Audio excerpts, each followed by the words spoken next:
Welcome to the night. A hyena began to think the night reason itself trembled on the edge of the Sahara. They said it watched the soldiers not like prey, but like a philosopher dissecting war. Eyes that shimmered not with hunger, but with comprehension. It waited until the bugles died, until the march fell to silence, and then it laughed. Not a growl, not a howl, but a laugh that broke the mind of the men who heard it. A human laugh rising and falling with mockery echoing through the stony pass of Jebel Amour, as if the desert itself had learned irony. 1849. Algeria. The dry wind carried gunpowder and superstition in equal measure. The French 23rd Regiment dragged itself through the highlands, its uniforms stiff with sweat and blood, its discipline rotting in the heat. The rebellion in Kabylia was growing invisible, impossible to crush. Every night the dunes shifted, swallowing tracks, burying proof. And yet the soldiers swore something followed them, something that remembered. It circled the camps, left claw prints where boots should be dragged away, scraps of uniform, and dropped them miles away, folded neatly. At first they blamed the wind. Then they found the laughter. Captain Louis Delacroix recorded it first. In his logbook, a single line ink blotted by a shaking hand. It mocks the sentries. He didn't mean rebels. He meant something else, something that waited beyond torchlight, that imitated the sounds of command, in a voice not quite human, not quite animal. The men refused night duty. Drummers lost rhythm. Horses bolted at shadows. In the dawn haze, the sand looked alive, every ripple a whisper. March 1849. Plateau of La Houat, the so-called Gate of the Sahara. The French columns advanced under orders to pacify the southern tribes. But every pacification bled into massacre. Villages vanished before they arrived.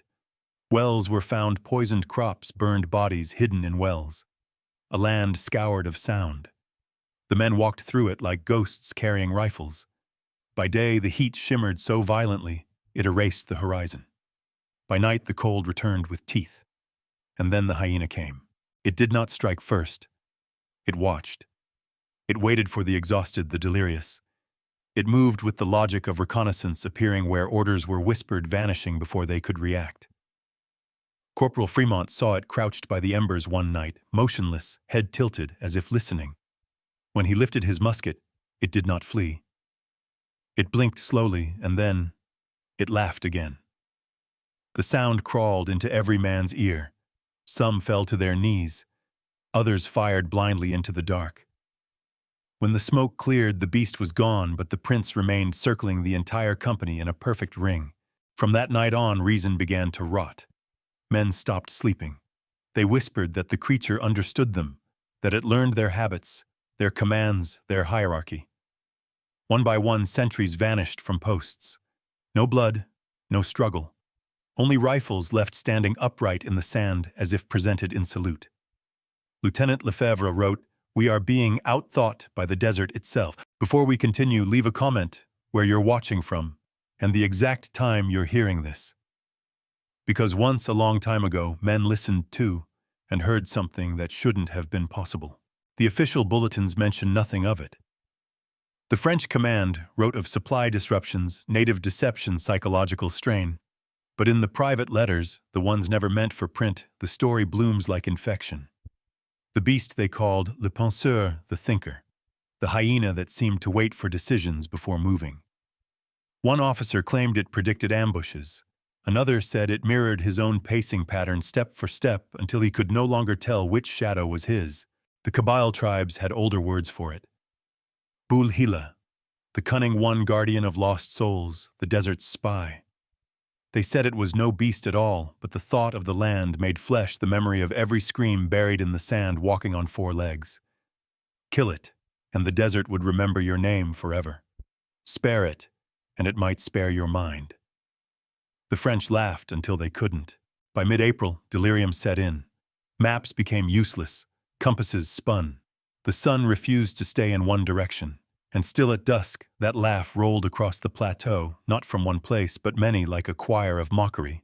It was said to imitate French words, distorted, broken encore. Avance, encore, move on, advance again, as if repeating the very orders that led men deeper into ruin. One night, the commanding officer ordered a trap, meat laced with opium, a perimeter of torches and rifles. They waited in absolute silence. When the laugh finally came, it wasn't from outside the circle, it came from behind them, from inside their own ranks. Men turned, rifles shaking, realizing one of them, one still breathing, eyes open, mouth twitching, was laughing with the same inhuman cadence. It spread like a seizure. Torchlight stuttered across faces contorted in hysterical mirth. By dawn, 8 soldiers were dead, strangled by their own comrades in the frenzy. The Hyena, untouched, watched from a ridge above its silhouette, framed by sunrise, head bowed. Captain Delacroix wrote his final entry that morning. "It doesn't hunt us. It teaches us what we are." His handwriting trails off mid-sentence. The diary ends with sand pressed into the ink as if the desert itself finished the page. They never caught it. The regiment withdrew weeks later, broken by exhaustion and whispers. In the villages, people said the beast moved north toward the sea, following the scent of empire. A metaphor, perhaps, or a witness that outlived them all. The records end there. But the sound remains. Somewhere between laugh and scream, between mockery and memory, the desert doesn't forget. And sometimes when it listens long enough, it learns to think. April 1849. The high plateau of Algeria stretched like a wound beneath the sky. The French campaign was in its 12th year. What had begun as a swift conquest under Bugeaud had decayed into an endless occupation, dust, attrition, and rebellion smoldering in every ravine. The empire called it pacification. The tribes called it the long theft of breath. Every village burned gave birth to another that vanished into the rocks. Every victory bought nothing but silence, and silence here was never peace. The 23rd Regiment marched south through the corridor of La Goutte. 240 men, 15 pack mules, 6 carts of dwindling ammunition. The war diary of Lieutenant Lefebvre describes the route in staccato entries. Day 9, sandstorm. Day 10, no water. Day 11, resistance unseen. The line between soldier and ghost blurred in the heat. Their uniforms turned the color of the land. Their speech slowed to muttering. From the ridges, Kabbalah scouts watched, lean, patient, invisible.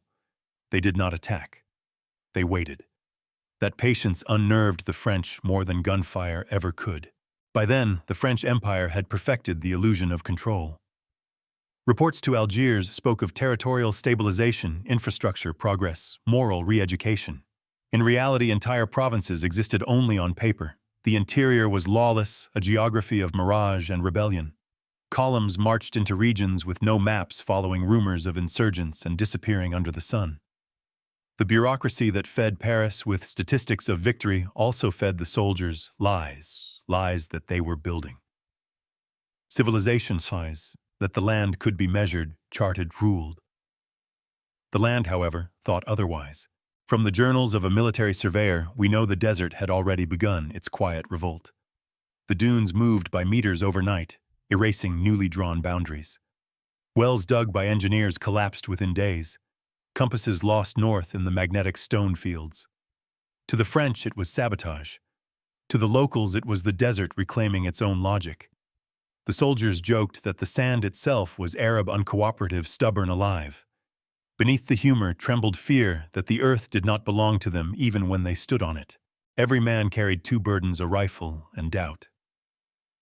Disease gnawed at the camps. Dysentery, fever, hallucinations. The medics called it fièvre du désert. But the older sergeants whispered another name, la pensée du vent, the thought of the wind. It came to those who stayed too long without speaking, who watched the dunes breathe, and began to hear meaning in the movement. It started as a hum, then a whisper, then a word. That was the prelude to madness. The 23rd had been sent to cut rebel lines near Jebel Amour. Official dispatches from General Saint-Arnaud ordered them to secure communication routes and neutralize local superstition. The phrase sounded surgical clean. But neutralizing superstition meant burning shrines, digging up sacred stones, executing marabouts accused of inspiring insurrection. What they destroyed was not an army, it was memory itself. And memory, once wounded, retaliates in ways no tactic can anticipate. At the heart of Kabyle belief lay a simple principle: everything that endures has a thought. The rock remembers, the wind decides, the beast interprets. This was not poetry, it was law. The French laughed until their own maps failed to hold shape. The line between their rational world and the native cosmology blurred, and somewhere in that blur, the legend of the thinking hyena found fertile ground. To the tribes, it was the land's way of defending itself, a spirit of cunning, half animal, half intellect, that humiliated the arrogant. To the soldiers, it became a mirror of their unraveling minds. Colonial reports list over 70 incidents of behavioral anomaly in spring 1849 alone. Men reported hearing their own names called from behind dunes. Others swore they saw their shadows moving out of sync. Captain Delacroix attempted to enforce strict schedule reveille march. Silence, sleep, but discipline collapsed under the heat. They had been taught to measure war in formations and volleys. Here war was vapor. It surrounded them, invisible, patient. When they tried to strike it, it laughed. In Algiers, newspapers still printed triumphs. La Patrie Française ran the headline, "Order restored in the South, natives submit to enlightened authority." Beneath the headline, an engraving showed clean uniforms, smiling officers, a tamed landscape. In truth, the 23rd was already falling apart. The supply line had been cut for weeks.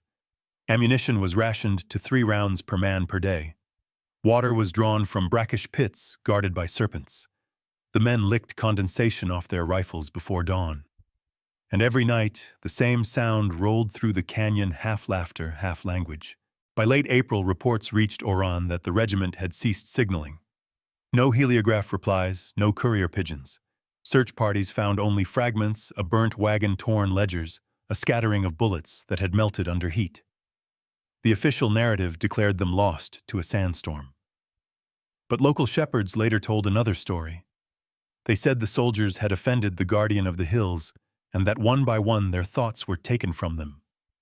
They walked into the dunes, still breathing, but empty husks, repeating commands to no one. The French command dismissed it as native myth, but something about the disappearance echoed far beyond Algeria.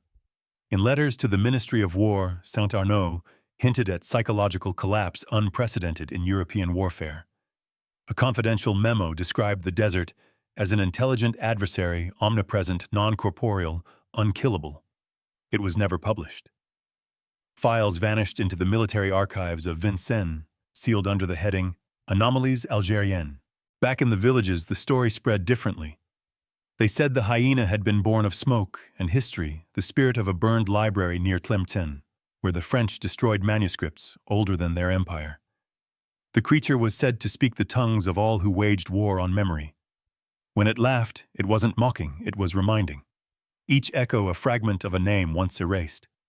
The elders told children to listen closely. Every laugh carried a lost language. To understand the terror that seized the soldiers, one must remember what the desert meant in that century, not a landscape, but a sentence. To be sent there was exile within conquest. Heat stripped hierarchy. Thirst erased doctrine. Men of science began to pray. Men of faith began to curse mathematics. In that inversion, empire met entropy. The hyena was not the cause, it was the voice of that entropy given form. Among the few surviving records, an unsigned note from a medic reads, "The men no longer fear death. They fear comprehension. They think the land is learning them." The handwriting disintegrates halfway through, as if the pen itself recoiled from the words. When word finally reached Paris, the Ministry of War ordered silence. A new column was dispatched under General Pélissier. The incident was buried under bureaucratic dust, replaced by statistics of operational redeployment. But the locals remembered, and that memory would outlast the empire itself. In the summer of 1852, a traveler passing through La Huat reported a strange sight at dusk, a lone hyena walking along a ridge above the French cemetery. It stopped, turned its head toward the graves, and sat. The traveler said it looked as if it were thinking. Perhaps it was. Because by then the desert had learned everything it needed to know about men, their hunger, their arrogance, their exhaustion.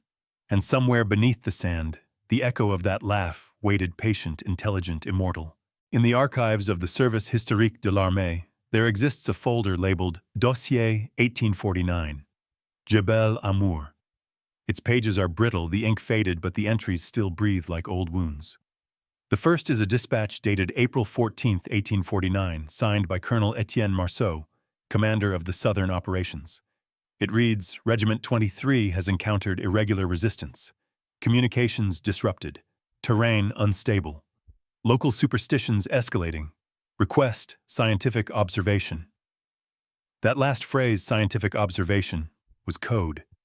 It meant hysteria. It meant men were seeing things command could not explain.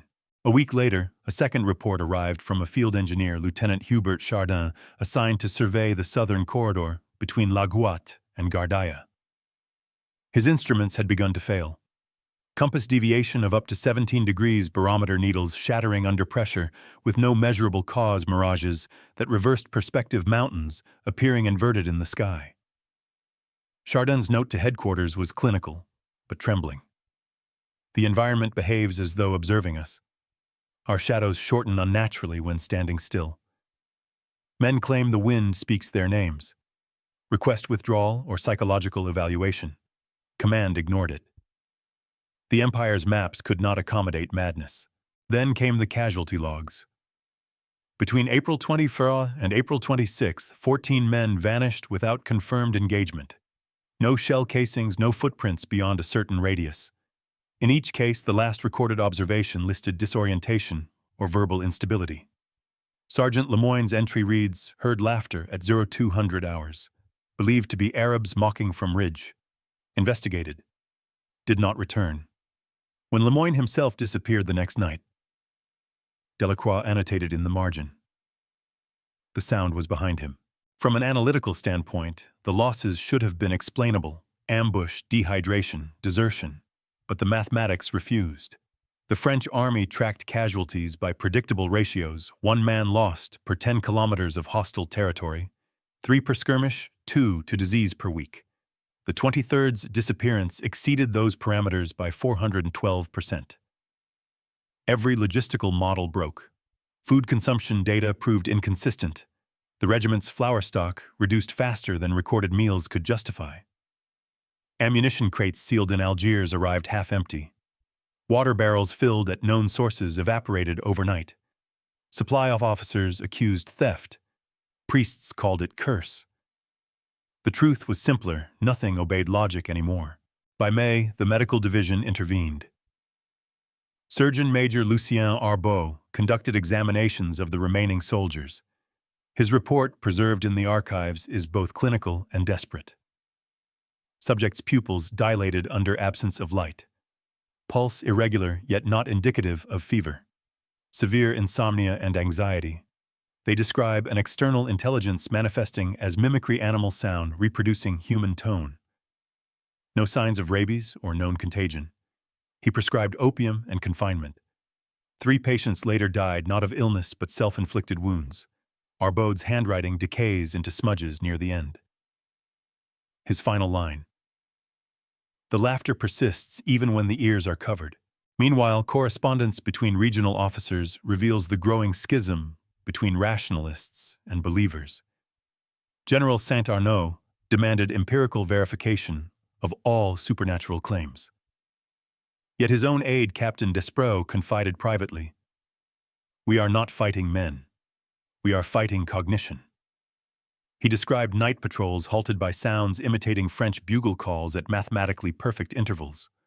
When triangulated, the echoes formed a spiral, a geometry impossible to generate by chance.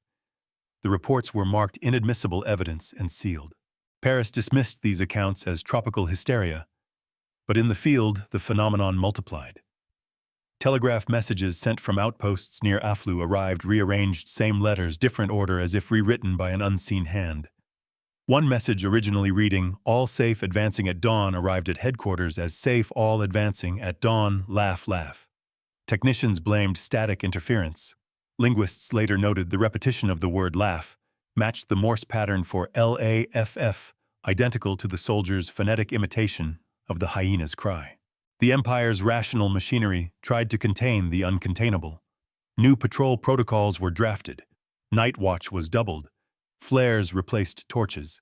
But the more order they imposed, the more erratic the incidents became. Horses refused to move east. Gunpowder dampened without moisture. One entire platoon was found in formation at sunrise, rifles, shouldered faces turned toward the horizon, eyes open, unresponsive. Their pulses beat slow, steady, synchronized 48 per minute, the exact rhythm of a marching drum. It was as if discipline had outlived consciousness. Official doctrine blamed the desert's electrical anomalies. The 19th century was intoxicated by science, and any mystery was stuffed into that word, electricity. But the numbers didn't add up. Chardin's magnetometers showed no fluctuation beyond tolerances. Thermometers held steady. Only human behavior changed. Rationality fractured first at the edges, small misreadings, tiny hesitations, then spread inward until command itself dissolved. At Laghuat headquarters, analysts compiled charts comparing reported phenomena with troop morale. Correlation 0.87. The lower the morale, the higher the frequency of the laughter. That statistic should have been comforting, a psychological pattern, not a curse. But there was one anomaly. Even after the regiment was declared missing, telegraph operators continued to receive short bursts of coded static every night at the same hour, 02:11 a.m., transmitting what sounded like rhythmic breathing. No living signal could have persisted after communication ceased. The French dismantled the relay in 1850. The noise stopped, but the operators kept hearing it in their sleep.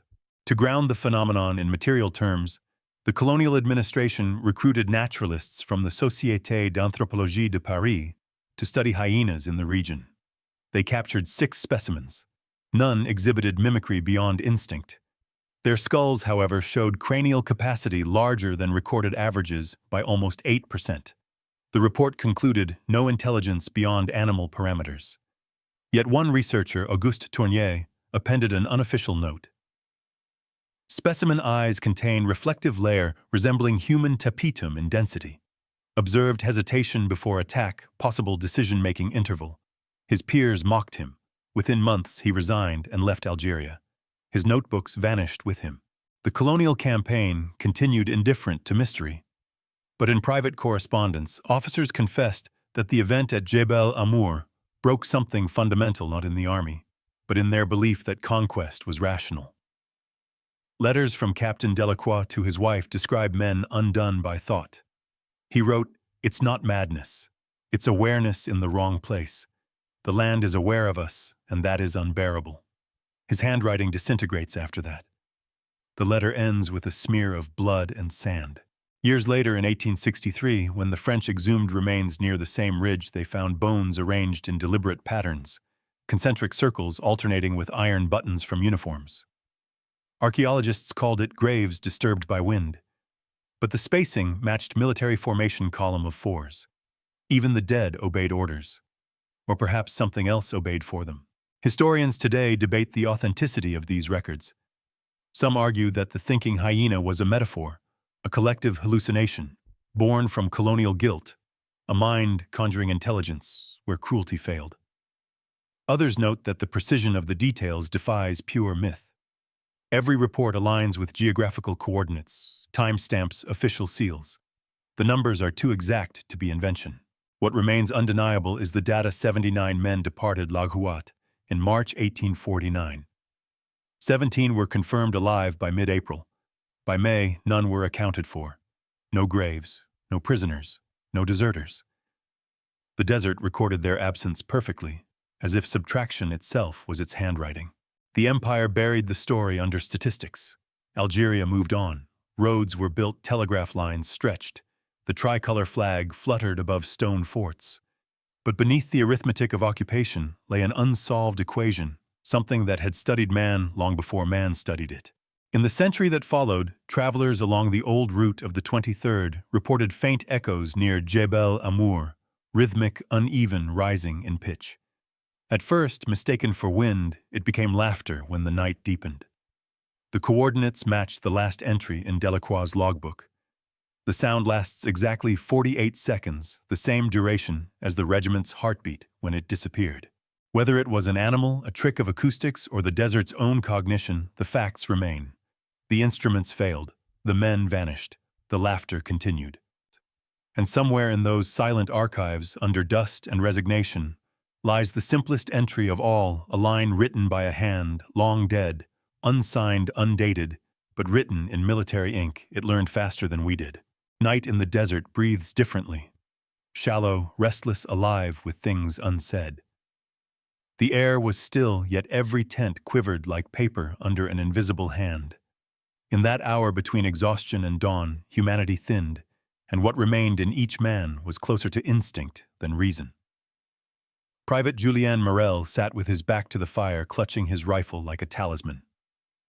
23 years old, born in Lyon, apprentice shoemaker before the draft. He had never seen the sea, let alone the desert. Now the sand felt endless, a punishment disguised as geography. His fingers trembled as he rewrapped his bandaged arm, whispering a prayer, half-remembered from childhood. Across from him, Sergeant René Lemoine sharpened his bayonet with the calm of someone who no longer believed in sleep. Between them, silence pulsed like a drumbeat. They had lost 12 men that week, or maybe 15. Numbers blurred when faces vanished without screams. No gunfire, no alarms, just absence. Morel had started counting his own breaths, afraid that if he stopped, the desert might forget he existed. Every night something circled the camp. Not footsteps, softer than that. A pattern of pauses as if listening. When the wind shifted, he swore he could smell wet earth and iron, a scent that didn't belong in this arid place. Lemoine finally spoke, his voice cracked by smoke. "You heard it too, didn't you?" Morel hesitated. The laugh, no. The pause after. They listened. Out beyond the dying embers, the dunes lay motionless, but the night hummed. Somewhere a camel moaned. Somewhere else, too far, too deliberate, a sound rose short and sharp like a human exhale turned inside out. Lemoine lowered the bayonet. "It waits for us to speak first," he said. At dawn, the captain ordered the men to move.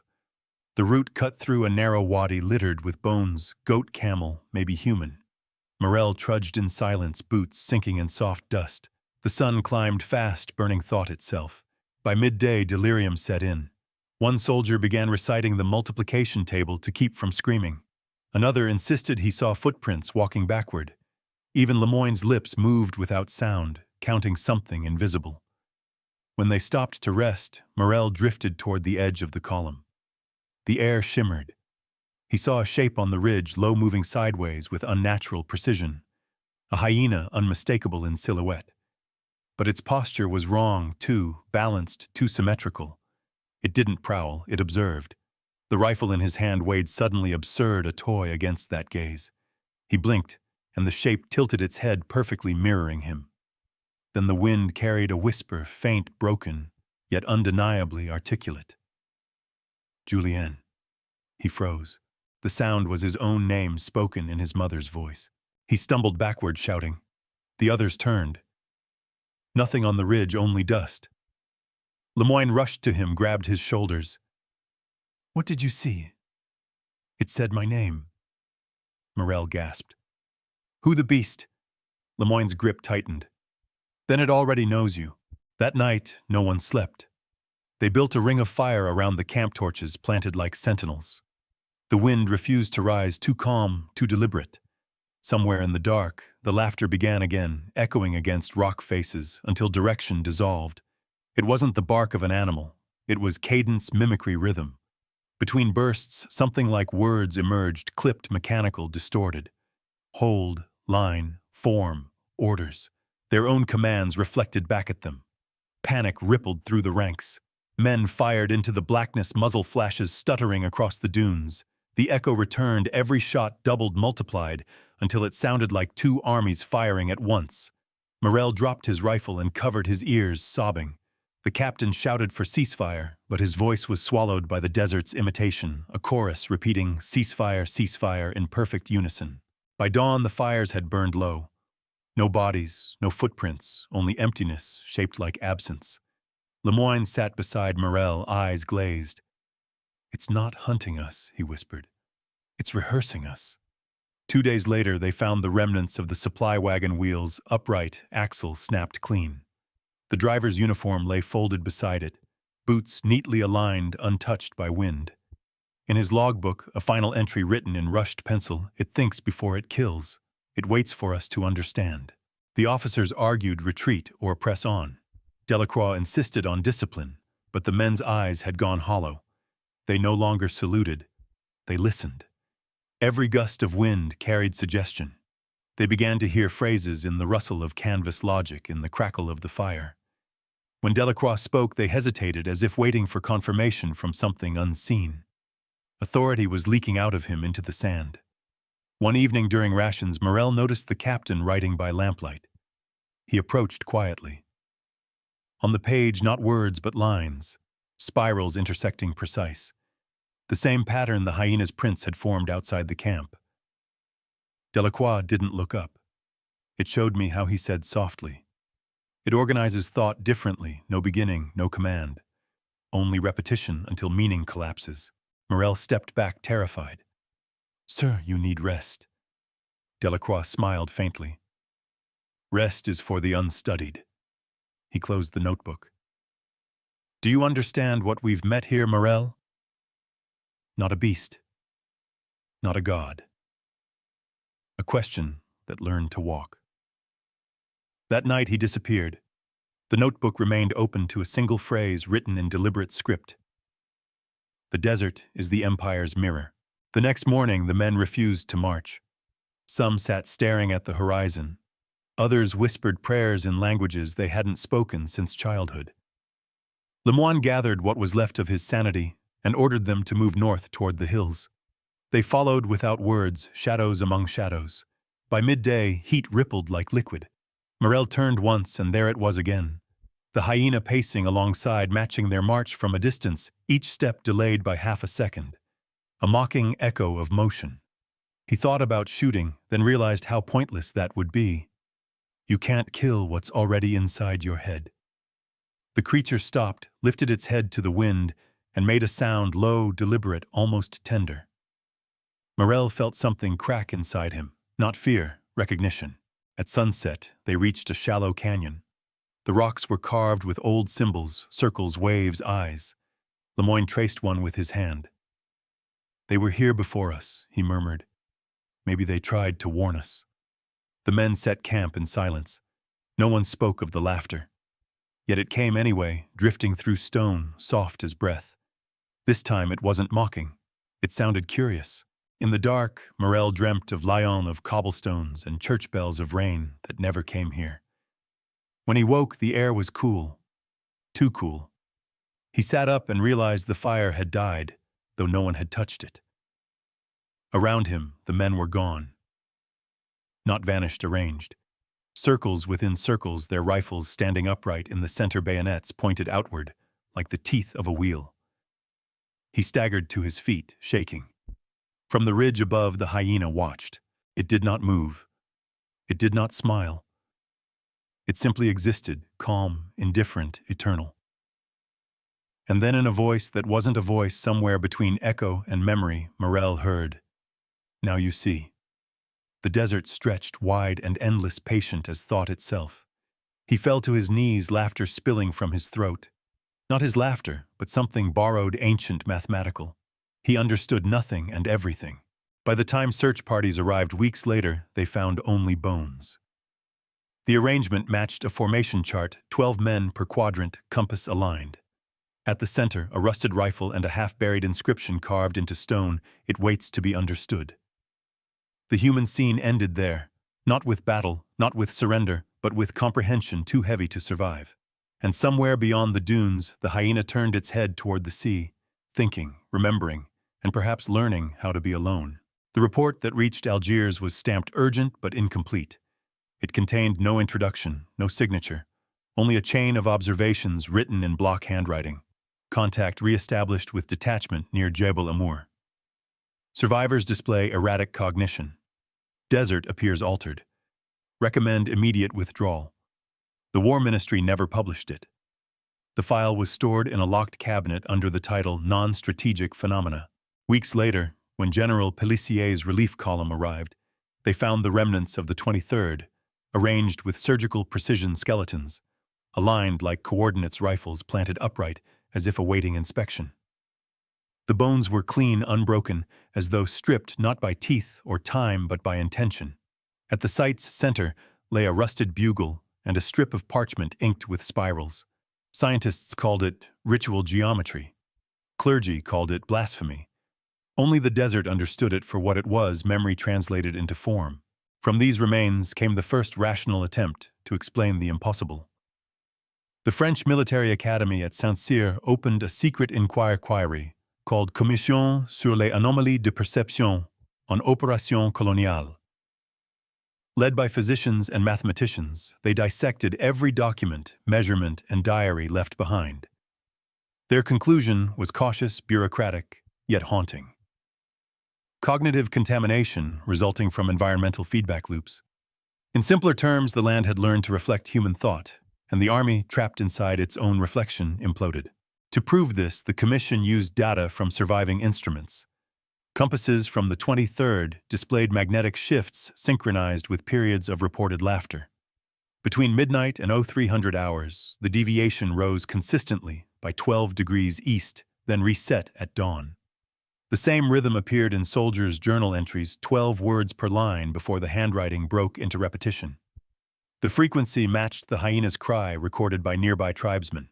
Coincidence or design, no one could decide. Meanwhile, anthropologists stationed near Tlemcen collected oral testimony from villagers who claimed to have seen Abul Hila, the cunning one shadowing the French lines. They described its eyes as mirrors, its mouth as articulate. When asked what it wanted, an old shepherd answered simply, "It wants us to listen." But the empire had no language for listening. It only knew conquest, survey, and silence. By summer 1849, a new phase began, the desert striking back through reason itself. Instruments imported from France malfunctioned systematically. Telegraph posts transmitted garbled code resembling fragments of French and Arabic, combined a hybrid dialect that linguists could not trace. The pattern of distortion spelled a phrase repeated in alternating alphabets: Gia rise, laugh. Engineers replaced the lines. The message returned. Desperate to reassert control, the administration deployed the latest weapon of rational order photography. Two expeditionary photographers, Émile Boudin and François Loret, were sent to capture evidence of superstition. Their daguerreotypes survive today, housed in a climate-controlled archive in Vincennes. In the first image, tents and rifles glint under harsh light. In the second, the same frame empty, except for a faint blur at the center, shaped like a crouching figure. Exposure experts later determined it was not double-imaged, but overexposed by an unknown heat source. On the glass plate's edge, a thin line of melted silver runs downward, as though the subject had looked directly into the lens. Back in Paris, scientists dismissed the photographs as defects. But a young physicist, Henri Delaunay, analyzed the thermal residue and discovered a unique frequency band, neither chemical nor optical, but vibrational, closer to the resonance of a human voice. His note to the Academy ended with one line: "The image attempted communication." He died 3 months later, cause undetermined. While Europe argued, Algeria kept burning. Rebellions flared again in Kabylia and the Mzab. Villages whispered that the French had angered the guardian of thought. Rebels carried charms carved with hyena faces, believing they borrowed its cunning. French soldiers began to copy them in secret small amulets hidden under collars. Even superstition became symmetrical. Each side fought with the same fear. General Pélissier ordered the destruction of every stone and inscription near Jebel Amour. But destruction only spread the pattern. When the explosives detonated, the sand arranged itself, afterward, into concentric ripples visible from miles above like a fingerprint. The cartographers recorded it. The wind erased it within hours. Yet when they redrew the map, the ripple returned as a flaw on the paper itself, burned faintly into the fibers. The scientific press refused the story, but private letters tell another truth. Captain Despraux, once aide to Saint-Arnaud, wrote to a colleague, "We used to believe the mind observes nature.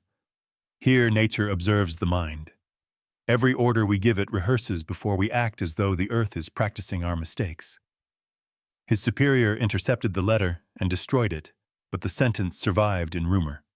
By late 1850, the inquiry closed with a single recommendation: avoid extended occupation beyond the 30th Pharaoh.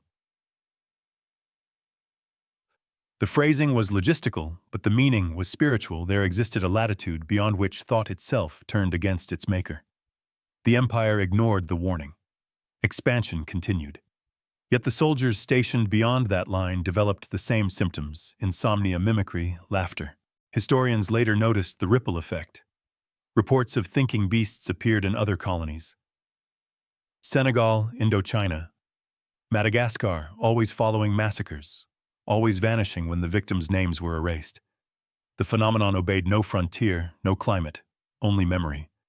Wherever arrogance drew maps, the map learned to respond. In 1871, during the Mokrani Revolt, an officer named Devoe rediscovered Delacroix's lost journal. The pages had fused together with salt, yet one entry remained legible. We spoke to the wind and it spoke back. The officer dismissed it as delirium but kept the book. When he returned to France, he presented it to the Academy of Sciences. They declined to exhibit it, citing potential contamination of public reason. The notebook disappeared into a private collection. Rumors say its cover hums faintly in dry weather. As decades passed, Algeria modernized railways, telegraphs, schools. The ghosts of the 23rd faded into bureaucratic obscurity. Yet something lingered in the coordinates of Jebel Amour. Pilots during the early 20th century reported compass drift directly above the old battlefield. One aviator, Lieutenant Roche, wrote in his flight log, "A shadow moved with me at identical altitude. When I banked left, it banked right. When I cut the engine, it laughed through the radio static." The Air Force archived the note as electrical interference. Fact layered upon fact, report upon report. And still the shape remained invisible, not myth, not animal, but an intelligence stitched into the arithmetic of conquest. It waited patient beneath sand that once held bones aligned to human intention. The empire kept measuring, classifying, naming. The land kept remembering. In the 21st century, satellite imagery revealed a faint anomaly near the old coordinates patterns of mineral discoloration, forming spirals more than 500 meters wide. Geologists blamed erosion. Linguists who studied the outlines noticed that when traced, they spelled a word in Arabic calligraphy dakara to remember. Perhaps coincidence. Perhaps design. The math doesn't care which. What remains factual is this: the desert absorbed everything, the screams, the orders, the laughter, and returned them as language. And if the hyena still roams those dunes, it is not a monster, but a messenger carrying a vocabulary too vast for men who thought they ruled. The last line of the Commission's sealed report stands without interpretation: cognition once externalized cannot be reconquered. And beneath it, scrawled in another hand, no signature, no rank, only exhaustion turned to ink. We made the desert think. It will never stop. The desert keeps its revelations quiet. It doesn't roar or tremble. It waits. When the French re-entered the plateau in the winter of 1851, they brought scientists instead of soldiers, notebooks instead of rifles. Their mission: retrieve what could be explained, bury what could not. The survivors had already vanished into rumor, the bones scattered or consumed by sandstorms that moved like erasers. What they found were traces: melted glass, twisted metal circles carved into basalt. And the one thing no one could quantify: silence. Captain Duval, a cartographer attached to the new expedition, recorded in his diary that the air itself felt listening. When he spoke, his echo arrived before his words. When he coughed, dust rose as if expecting command. He wrote, "It is as though speech disturbs a surface stretched too tight over something thinking." He wasn't wrong. For centuries, Algeria had absorbed the noise of conquest, the cannons, the proclamations, the false sermons of empire, until it reached cognitive saturation. Now it began to return sound for sound. By the time Duval's team left, they had redrawn maps, reclassified minerals, and renamed valleys. Bureaucracy restored order. The official report erased anomalies under the phrase phenomena non observés. And yet every man who left that plateau came back changed. 2 months later, Duval threw his compass into the Seine and joined a monastery. His assistant, Armand Leclerc, resigned from the army and began lecturing in metaphysics. His first paper bore a single thesis: the desert is a reflective surface of consciousness. It shows us the thoughts we do not deserve to keep. The military burned it, but the idea couldn't be buried. It spread quietly through correspondence and rumor, through professors, explorers, and officers who had seen the impossible. They began to call it la contagion mentale du désert, the mental contagion of the desert. Psychologists in Paris dissected it as mass hysteria. Theologists called it divine punishment.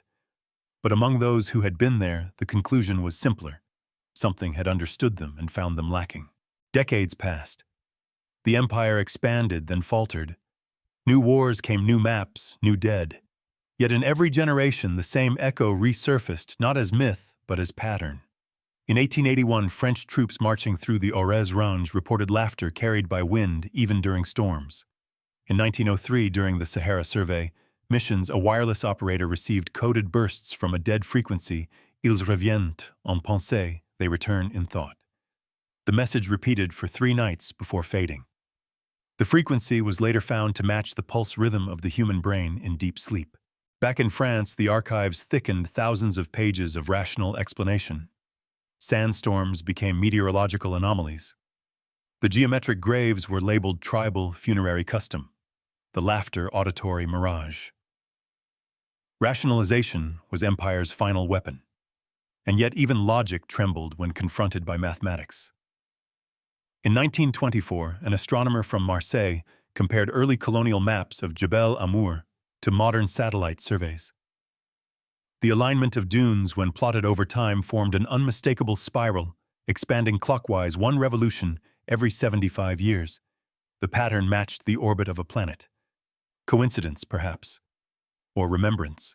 What remained of the original journals, Delacroix's fragments, Morel's sketches, the burned pages of Arbaude's medical notes, were sealed under code CIV-OPH-23. Only one scholar, Dr. Paul Vernet, gained access during the post-war years. He described the experience in a letter never published. The handwriting changes halfway through each notebook, as though the author's hand was guided by another intelligence.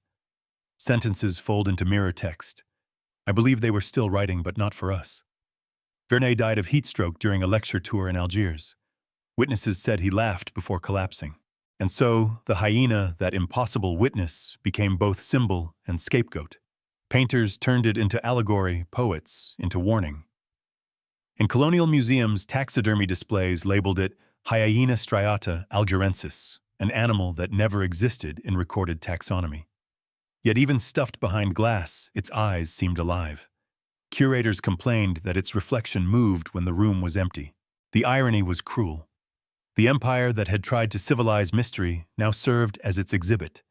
The men who once drew borders had become stories told by wind. Algeria continued to change hands from generals to administrators to bureaucrats, but the desert never changed allegiance. It stayed loyal only to memory. When independence came a century later, excavations at La Goutte uncovered another layer. A buried trench filled with relics of the old campaign. Buttons, bullets, a broken crucifix, a mirror compact cracked down the middle. The mirror's halves reflected not opposite sides, but the same endless horizon, no sky. Historians called it light distortion. The locals called it justice. Modern science returned to Jebel Amour again, in the early 2000s, armed with drones. LiDAR algorithms, the new empire of data. They found electromagnetic fluctuations still pulsing beneath the sand, identical in frequency to the 1849 telegraph distortion. One researcher recorded ambient sound for 12 hours. When he played it back at accelerated speed, it formed syllables in Arabic French and something unrecognizable, a trilingual sentence without translation. His final report noted only data laughs when compressed. What began as colonial curiosity ended as existential confession. The French had entered the desert to impose reason. They left it confessing to its intelligence. That was the true defeat, not of soldiers, but of certainty. For in the quiet symmetry of disappearance, the land achieved what no rebellion could. It made the empire doubt its own mind. Even now, under satellite light, the terrain of Jebel Amour remains deceptive. Shadows move against wind direction. Sound travels farther than physics allows. Travelers at dusk report a mirage that looks like a military column, marching forever, vanishing just before contact. Scientists insist it's refraction, but the timing always, April, always near midnight, mirrors the 1849 reports. In one recording made by a geologist's bodycam, a faint voice cuts through static. You remember, and so do we. And perhaps that is the real aftermath, not horror, not myth, but reflection. The hyena, if it ever existed, no longer needs to be seen. It has dissolved into the consciousness of the land, an intelligence distributed across grains of sand, whispering whenever arrogance dares to listen. It isn't vengeance. It's balance. Thought answered by thought. Those who study colonial archives speak now of the echo effect. Every document about the event seems to reproduce itself digitally, corrupted duplicates, appearing without command letters rearranged into spirals. The archivists delete them. They return. The official servers describe it as a software loop. But the message embedded in the corruption always spells one phrase we are still thinking. The empire that once mapped the world now finds its maps thinking back. And maybe that is fitting. The final mirror of conquest is cognition itself. What began with laughter ends with recognition. The soldiers believed they were losing their minds. In truth, their minds were being recorded, replayed, archived by the oldest recorder on Earth, the desert. Standing today on the ridge where Delacroix once wrote his last line, one sees no graves, no bones, only sand rippling in slow breath. Yet if you listen closely, the rhythm of the wind carries something measured, deliberate, the cadence of a marching drum fading into thought. It doesn't mourn. It doesn't forgive. It only continues. Because what they unleashed in 1849 was never a curse. It was evolution of the land of memory, of intelligence. The empire thought it could teach the desert order. The desert taught the empire silence. And in that silence, something far older smiled and began again. If you stand there long enough between the dying sun and the rising moon, you might hear it too. Not laughter this time, but breath. A reminder that thought never dies. It only changes form. And beneath the sand, where the bones once lay in perfect circles, the wind still shapes new patterns every year, as if practicing the art of remembrance. The same spiral, the same logic, the same whisper carried from grain to grain now. You see, the story of the 23rd Regiment was never meant to survive. Empires prefer their ghosts quiet, catalogued, labeled, explained. Yet fragments endured, hidden inside forgotten archives, smuggled through letters, whispered in corridors of the academies that pretended not to believe. Each fragment carries a residue, sand pressed into paper, a faint burn along the edges, the smell of dust that refuses to age. What remains is not proof, but presence. In 2017, researchers reopening colonial correspondence stumbled upon a sealed crate marked Expedition Algerienne, 1849. Inside were notebooks preserved by desiccation, still legible. The ink shimmered under artificial light, refusing to dry even after a century. When scientists analyzed the composition, they found traces of manganese and salt elements typical of desert soil. The ink itself had merged with the landscape. Each word had become part of the terrain it described. Every sentence was a fossil of cognition.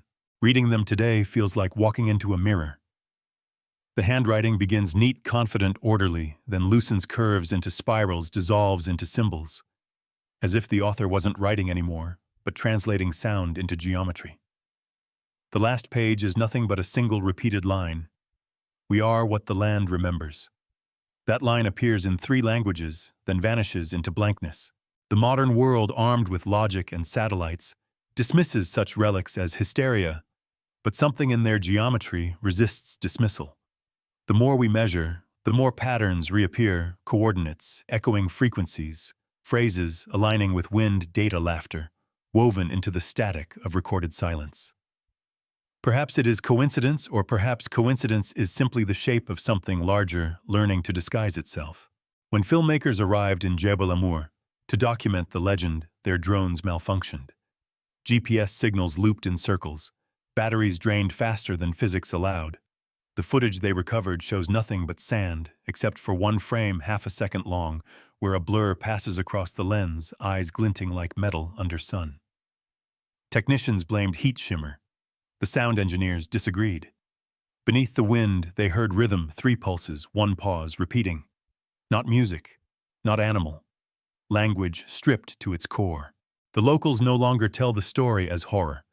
To them, it is warning a parable of arrogance. Children are taught that thought is a guest, not a weapon. that every word must ask permission from the ground it stands on. The hyena an old shepherd said to a journalist was never a monster. It was the first philosopher. When asked what he meant, he smiled. It made men think about what thinking costs. Every civilization that came afterward left its echo here. The French, the insurgents, the oil companies, the geologists, they all came to record the land, and each time the land recorded them instead. Drones crash, data corrupts, machines hum with unaccounted vibration. When played through spectral analysis, those vibrations spell phrases distorted, incomplete, but recognizable. Souviens-toi, remember. That word again, memory. It threads through every account like the pulse beneath skin. Not revenge, not punishment, remembrance. For centuries, people have tried to separate memory from matter, to believe thought lives in the brain and nowhere else. But the desert disagrees. It stores what the mind discards. Every confession swallowed by wind becomes a mineral. Every scream becomes a frequency. The earth is not silent. It is recording. At the National Museum in Paris, inside a locked cabinet labeled Specimens Algériens, lies a skull, elongated, cracked, unmistakably hyena, but with cranial capacity far beyond normal. It was catalogued once, then forgotten. When curators attempted to display it in 1964, the glass of the exhibit cracked overnight.